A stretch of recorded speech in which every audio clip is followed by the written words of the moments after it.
ఒక అర్ఘ్యం చేస్తే జీవితం మొత్తం వెలుగులో మారిపోతుంది. రథసప్తమి మహిమ చూడాలి. రథసప్తమి మహాపుణ్యకథ.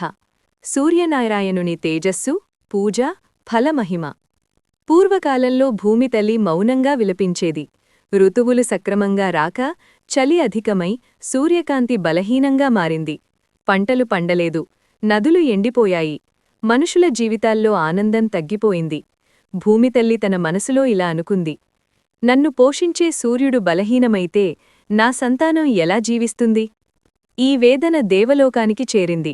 ఇంద్రుడు, వరుణుడు, అగ్నిదేవుడు, అశ్వినీదేవతలు, ఋషులు అందరూ కలిసి ఒక నిర్ణయానికి వచ్చారు. కాలచక్రాన్ని నడిపించే సూర్యనారాయణుని మహిమను లోకానికి మళ్లీ తెలియజేయాలి అని భావించారు. అందరూ కలిసి చతుర్ముఖ బ్రహ్మదేవుణ్ణి శరణు కోరారు. బ్రహ్మదేవుడు దీర్ఘధ్యానంలో లీనమయ్యాడు. ఆ ధ్యానం ముగిసిన వెంటనే ఆకాశం సువర్ణకాంతితో మెరిసింది. బ్రహ్మదేవుడు ఇలా పడికాడు: సూర్యుడు కేవలం గ్రహం కాదు, ఆయన కాలానికి, కర్మకు, జీవనానికి అధిపతి. ఆయన గమనాన్ని పూజించే ఒక మహాపుణ్యదినం అవసరం. అదే సమయంలో సప్తవర్ణకాంతులతో ఆకాశమంతా వెలిగిపోయింది. సూర్యనారాయణుడు ప్రత్యక్షమై ఇలా పలికాడు: మాఘమాస శుక్లపక్ష సప్తమినాడు నేను నా సప్తాశ్వరథంపై ఉత్తరాయణ గమనాన్ని సంపూర్ణ తేజస్సుతో ప్రారంభిస్తాను. ఆ రోజు నన్ను భక్తితో పూజించిన వారికి ఆరోగ్యం, ఆయుష్షు, శాంతి ప్రసాదిస్తాను. ఆ పవిత్ర దినమే రథసప్తమిగా ప్రసిద్ధి చెందింది. సూర్యుని రథంలోని 7 గుర్రాలు, 7 వారాలు, 7 రంగులు, 7 లోకాలు, మన శరీరంలోని 7 శక్తి కేంద్రాలు, 7 ఋషులు, 7 సముద్రాలు, 7 శ్వాసల ప్రవాహాలను సూచిస్తాయి. ఆ రథానికి సారథి అరుణుడు. అతని ఉదయమే అంధకారానికి ముగింపు. రథసప్తమి రోజు తెల్లవారుజామున ఒక భక్త కుటుంబంలో గంట మోగింది. ఇంటి పెద్ద మృదువుగా అన్నాడు: ఈరోజు సూర్యుడు మన ఇంట్లో వెలుగు నింపాలి. అందరూ బ్రహ్మముహూర్తంలో లేచి తలపై అరటి ఆకులు లేదా తామరాకులు ఉంచుకొని చల్లని నీటితో స్నానం చేశారు.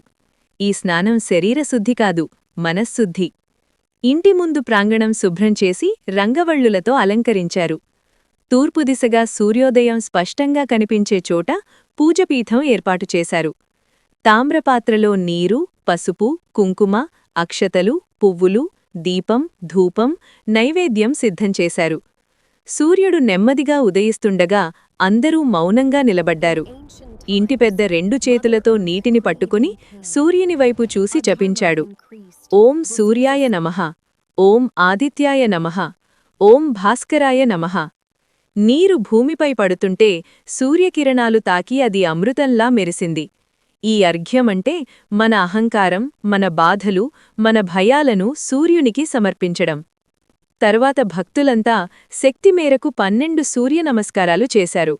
ప్రతి నమస్కారం ఒక రోగం విడిచిపోతున్నట్టు, ఒక కొత్త శక్తి పుట్టినట్టు అనిపించింది. అనంతరం అందరూ కలిసి ఓం హ్రాం హ్రీం హ్రౌం సహ సూర్యాయ నమః అనే మంత్రాన్ని జపించారు.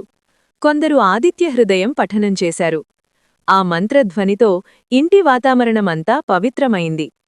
సూర్యనారాయణునికి ఇష్టమైన బెల్లం పొంగలి, పాయసం, గోధుమ వంటలు, పళ్ళు నైవేద్యంగా సమర్పించి కర్పూరహారతి ఇచ్చారు.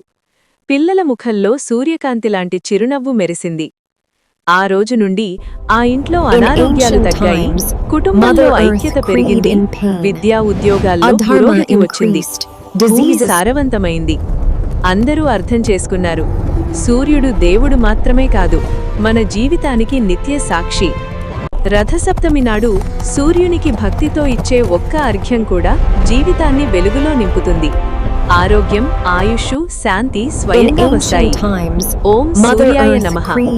లైక్ చేయండి, సబ్స్క్రైబ్ చేయండి. రథసప్తమి ఆశీర్వాదం పొందండి. సూర్య.